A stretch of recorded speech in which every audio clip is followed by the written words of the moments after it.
प्रिय विद्यार्थी बंधु श्रोता बंधु आज आम आलोचना करवा युक्त 2 द्वितीय वर्ष कला विज्ञान वाणिज्य एवं धंदामूलक शिक्षा स्रोत विद्यार्थी मानक पई आपण मानकर ओडिया पुस्तक साहित्य ज्योतिर विषय होची वार्ता कविता शीर्षक विषयटी ए वार्ता शीर्षक विषयटी रो आज आम प्रतिपद आलोचना करिबा।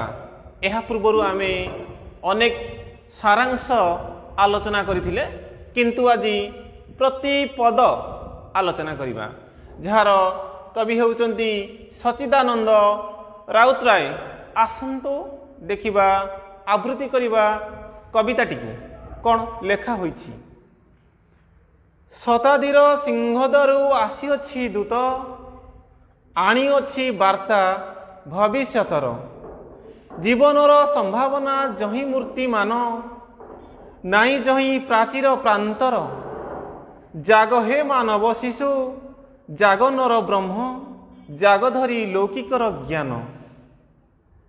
एठी कवि सही खटिखिया मूलिया श्रेणीर लोक मानक कहिसेंती अर्थात जो मनीष मानकर निज गोड़े ठिया हवा पई बल नाही अर्थात निज अधिकार पाई नाहंती पर घरे बा से धनिक श्रेणी लोक मानक घरे आश्रय नहीं रहिचंती पाटी खोलिबाकू साहस पाउ नाहंती कथा कहिबाकू साहस नाही निजर अधिकार को संपूर्ण रूपे से धनिक माने छड़ाई नहीं छंती। समाज रे जो उच्च और नीच श्रेणीयुक्त समाज अच्छी उच्च समाजर मनीष माने धनिक माने एई मजदूर गरीब निसहाय खटिकिया मनीष मानकर अधिकार को छड़ाई नहीं छंती। हाँ आमे जानिछे देश स्वाधीन होईछि आमे स्वाधीन भारतर नागरिक स्वाधीन भारतर मनीष किंतु वास्तव रे आमे स्वाधीन हेगी मध्य अधिकार पाई पारि नाहु। से मूलिया लोकटी मजदूर लोकटी खटिकिया लोकटी तार अधिकार आज पाई पारि नाही तार अधिकार तार हक तार नार्य दाबी को एई श्रेणीयुक्त समाज बा उच्च मनीष माने उच्च समाजर मनीष से धनिक माने ता अधिकार को छड़ाई नहीं छंती। किंतु आज से अधिकार किपरि पाइबो से अधिकार किपरि सेमाना पाखरु से आनी पारिबो से प्रसंग रे कवि सच्चिदानंद राउतराय सुंदर कविताटी आम पाखरे थोइछंती।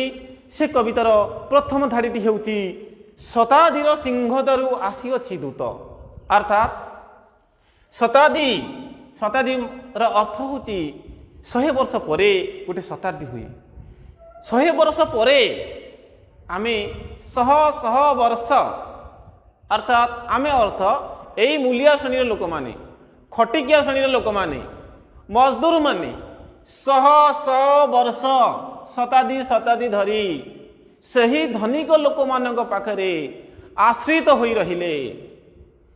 तेणु सही आश्रित लोक मानकू खटिकिया लोक मानकू मूलिया लोक मानकू कवि चेताई देबाकू कहिसंती शताब्दीर सिंहद्वार केउटी अछि ना भगवान को सामने द्वार को आम सिंहद्वार कहूचे से भगवान सिंहद्वार आज दूत आसी दूत अर्थात जी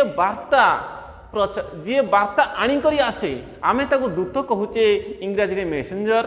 ओके देखिबा शह वर्ष परे बा 100 वर्ष परे शताब्दीर सिंहद्वारू 100 वर्ष परे भगवान सिंहद्वारू दूत आसी कौन दूत आनी करी आछंती ना आनी अछि वार्ता भविष्यतर से दूत अर्थात भगवान पाखरु जे दूत आज आसी से दूत अनेक वार्ता आनी करी आसी वार्ता माने खबर किछि सूचना आनी देखिबा आनी अछि वार्ता भविष्यतर भविष्यत पाई किछि वार्ता किछि सूचना आनी करी आसी किए ना से दूत अर्थात ଭଗବାନଙ୍କର ସିଂହ ଦ୍ୱାରରୁ ଯେଉଁ ଦୂତ ଆଜି ଆସିଛନ୍ତି ସେହି ଦୂତ କିଛି ବାର୍ତ୍ତା ଆଣିକରି ଆସିଛନ୍ତି କାହା ପାଇଁ ନା ଦେଖନ୍ତୁ ପିଲାମାନେ, ସେହି ଖଟିକିଆ ମୂଲିଆ ଶ୍ରମିକ ଶ୍ରେଣୀର ଲୋକମାନେ, ଯେଉଁ ଲୋକମାନେ ଏଇ ଧନୀ ଲୋକମାନଙ୍କର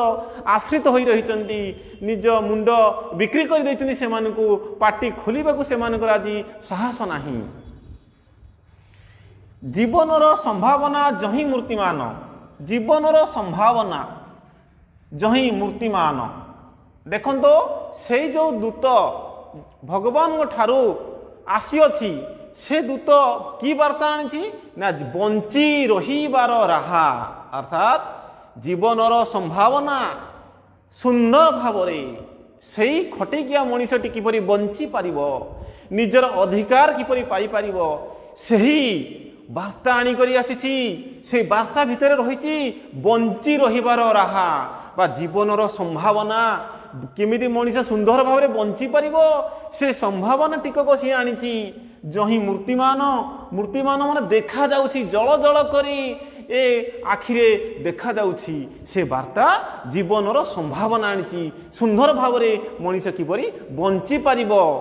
ତାପରେ ଦେଖିବା, ନାହିଁ ଯହିଁ ପ୍ରାଚୀର ପ୍ରାନ୍ତର, ସେଇ ଦୂତକୁ, ସେଇ ଭଗବାନଙ୍କ ଠାରୁ ଆସିଥିବା ଦୂତକୁ ନା କେଉଁ ପ୍ରାଚୀର ଅଛି ନା କେଉଁ ପ୍ରାନ୍ତର ଅଛି, ତା ଗତି ତା ପଥକୁ ଅଟକାଇବା ପାଇଁ କୌଣସି ପଡ଼ିଆ ନାହିଁ, ପ୍ରାଚୀର ପଡ଼ିଆ, ପ୍ରାନ୍ତର କୌଣସି ପାଚେରୀ, କୌଣସି କାନ୍ଥର ବାଡ଼ ନାହିଁ, କୌଣସି ସ୍ଥାନ ନାହିଁ ସେ ଦୂତକୁ ଅଟକାଇବା ପାଇଁ ବା ସେ ଦୂତକୁ ଅଟକା ଯାଇପାରିବ ନାହିଁ।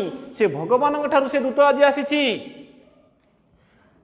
ତାପର ପଦରେ କବି କହୁଛନ୍ତି, ଜାଗ ହେ ମାନବ ଶିଶୁ, ଜାଗ ନର ବ୍ରହ୍ମ। ହେ ମାନବ ଶିଶୁ, ଜାଗ ହେ ମାନବ ଶିଶୁ, ଅର୍ଥାତ୍ ସେ ମନୁଷ୍ୟମାନଙ୍କୁ ଶିଶୁ ସହିତ ତୁଳନା କରିଛନ୍ତି। ଛୋଟିଆ ଶିଶୁଟିଏ ଯେପରି ନିଜର ଜ୍ଞାନ ନଥାଏ, ଅର୍ଥାତ୍ ବୁଦ୍ଧି ସୁଦ୍ଧି ଛୋଟ ଛୋଟ ଶିଶୁମାନଙ୍କର ଯେମିତି କିଛି ନଥାଏ ବା କ'ଣ ଠିକ୍ କ'ଣ ଭୁଲ କିଛି ଜାଣିପାରନ୍ତି ନାହିଁ, ଅର୍ଥାତ୍ ସେମାନଙ୍କ ମନରେ କିଛି ମାୟା ଆସିନଥାଏ ବାଲ୍ୟ ଅବସ୍ଥାରେ। ଠିକ୍ ସେହିପରି କହୁଛି, ତମେ ଶିଶୁମାନେ ଜାଗ୍ରତ ହୁଅ, ଜାଗ ହେ ମାନବ ଶିଶୁ। ହେ ଶିଶୁମାନେ ଆପଣମାନେ ଜାଗ୍ରତ ହୁଅନ୍ତୁ, ଜାଗ ଧରି ନର ବ୍ରହ୍ମ। କାହିଁକି? ତମେ ହେଉଛ ନରରୂପୀ ନାରାୟଣ। ମଣିଷ ଶରୀରରେ ନାରାୟଣ ଅଛି, ଭଗବାନ ବିଷ୍ଣୁ ସମସ୍ତଙ୍କର ହୃଦୟରେ ବିରାଜମାନ। ସେ କଥା କହୁଛନ୍ତି, ତମ ହୃଦୟରେ ଯେଉଁ ଭଗବାନଙ୍କ ସତ୍ତା ଅଛି, ଯେଉଁ ଭଗବାନଙ୍କର ବ୍ରହ୍ମତ୍ୱ ଅଛି, ସେ ବ୍ରହ୍ମତ୍ୱକୁ ତମେ ଆଜି ଜାଗ୍ରତ କର। ସେ କଥା କହୁଛନ୍ତି, ଜାଗ ନର ବ୍ରହ୍ମ। ଜାଗ ଧରି ଲୌକିକର ଜ୍ଞାନ। ଦେଖନ୍ତୁ, ଲୌକିକର ଜ୍ଞାନ, ଲୌକିକର ଜ୍ଞାନ ଅର୍ଥ ହେଉଛି ଲୋକ ସମ୍ପର୍କୀୟ ଜ୍ଞାନ। ଦୁଇଟି ଜ୍ଞାନ ଅଛି, ଗୋଟେ ଲୌକିକ ଆଉ ଗୋଟେ ଅଲୌକିକ। ଅଲୌକିକ ଜ୍ଞାନ ବିଦ୍ୟାର୍ଥୀମାନେ ଦେଖନ୍ତୁ, ଅଲୌକିକ ଜ୍ଞାନ କହିଲେ ଯେଉଁ ଜ୍ଞାନକୁ ଆମେ ଦେଖିପାରିବା ନାହିଁ ତାକୁ ଆମେ ଅଲୌକିକ ଶକ୍ତି କହୁଛେ।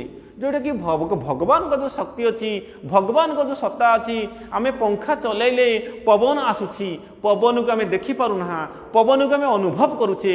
ଠିକ୍ ସେହିପରି ଆମେ ପବନକୁ ଦେଖିପାରୁନା, ଅନୁଭବ କରୁଛେ, ଭଗବାନଙ୍କୁ ଦେଖିପାରୁନା, ଭଗବାନଙ୍କ ସତ୍ତାକୁ ଆମେ ଅନୁଭବ କରୁଛେ। ତାକୁ ଆମେ କହିବା ଅଲୌକିକ। ଲୌକିକ ଲୋକ ସମ୍ପର୍କୀୟ ଜ୍ଞାନ, ଅର୍ଥାତ୍ ଲୋକ ସମ୍ପର୍କୀୟ ଜ୍ଞାନ। ଏ ମଣିଷମାନଙ୍କ ପାଖରେ ଯେଉଁ ଜ୍ଞାନ ଅଛି, ଯେଉଁ ଶକ୍ତି ଅଛି, ସେ ଜ୍ଞାନ, ସେ ଶକ୍ତିକୁ ଆଜି ଧାରଣ କର।